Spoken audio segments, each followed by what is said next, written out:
ত্রয়োদশ জাতীয় সংসদ নির্বাচনের মধ্য দিয়ে এক নতুন রাজনৈতিক অধ্যায়ের সূচনা হলো, আর সেই সূচনাতেই বড় সিদ্ধান্ত।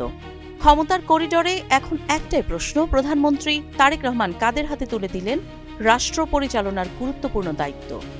মঙ্গলবার ২৪ ফেব্রুয়ারি মন্ত্রিপরিষদ বিভাগ থেকে জারি করা এক প্রজ্ঞাপনে জানানো হয়েছে, মন্ত্রী ও প্রতিমন্ত্রীর পদমর্যাদায় নিয়োগ পাওয়া প্রধানমন্ত্রীর ১০ উপদেষ্টার মধ্যে দায়িত্ব বণ্টন সম্পন্ন হয়েছে।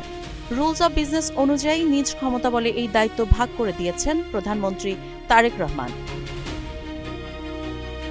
মন্ত্রী পদমর্যাদায় নিয়োগ পাওয়া উপদেষ্টাদের মধ্যে মির্জা আব্বাস উদ্দিন, নজরুল ইসলাম খান এবং রুহুল কবির রিজভী, এই তিনজনকে করা হয়েছে রাজনৈতিক উপদেষ্টা।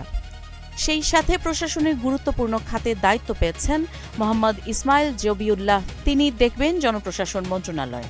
আর অর্থনীতির ভার উঠেছে রাশেদ আল মাহমুদ তিতুমিরের কাঁধে অর্থ ও পরিকল্পনা মন্ত্রণালয়ের উপদেষ্টা হিসেবে।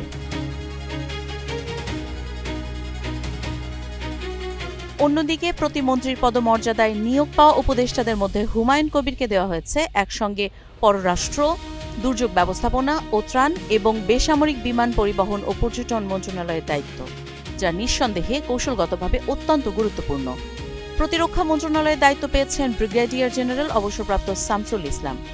নীতি নির্ধারণ ও কৌশল প্রণয়নে জাহিদুর রহমান, শিক্ষা থেকে শ্রম পর্যন্ত বিস্তৃত ৪টি মন্ত্রণালয়ের দায়িত্বে মাহাদি আমিন। আর প্রযুক্তি ও উদ্ভাবনের খাত, ডাক, টেলিযোগাযোগ ও তথ্য প্রযুক্তি এবং বিজ্ঞান ও প্রযুক্তি তত্ত্বাবধান করবেন রেহান আসিফ আসাদ।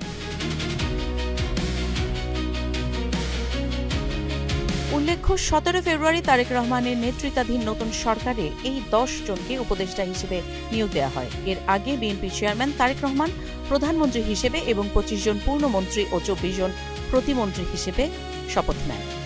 এখন প্রশ্ন, এই নতুন টিম কি বদলে দেবে দেশের রাজনৈতিক ও প্রশাসনিক গতিপথ? নতুন সরকারের এই কৌশলগত দায়িত্ব বণ্টন কতটা কার্যকর হবে সেটাই দেখার অপেক্ষা।